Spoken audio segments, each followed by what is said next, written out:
अंग अंग तड़फड़ा के कर रहा है तांडवम।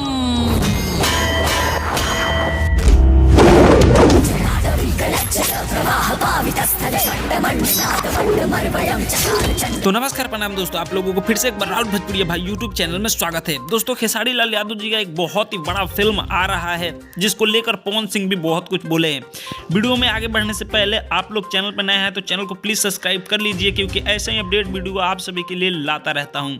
दोस्तों चलिए आपको बताते हैं कि पवन सिंह ने खेसारी लाल यादव जी के इस फिल्म के बारे में क्या बोला है। दोस्तों सबसे पहले आपको बता दें कि फिल्म का नाम है रंग दे बसंती, जो कि बहुत ही बड़ा फिल्म है और बहुत ही जल्दी आप सभी के बीच में देखने को मिलेगा।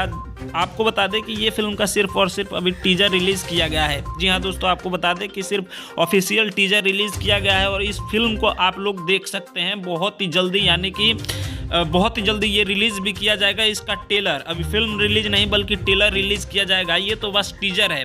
और इस फिल्म के बारे में पवन सिंह भी बोले हैं कि ये बहुत ही ज़बरदस्त फिल्म है जिसमें खेसारी लाल यादव जी के बेटा भी इस फिल्म में काम किया है। जी हाँ दोस्तों, ये बहुत ही बड़ा फिल्म होने वाला है, क्योंकि भोजपुरी इंडस्ट्री में इससे बढ़िया फिल्म अभी तक कोई नहीं बना था, जो कि ये फिल्म बहुत ही बड़ा हाई लेवल का होने वाला है। तो इस फिल्म के लिए आप लोग कितना एक्साइटेड हैं, आप लोग नीचे कमेंट बॉक्स में जरूर बताइएगा। इस फिल्म के लिए आप लोग कितना एक्साइटेड हैं और इंतजार कर रहे हैं। बाकी मिलते हैं आप सभी से जल्दी नेक्स्ट वीडियो में, तब तक के लिए जय हिंद, जय भोजपुरी।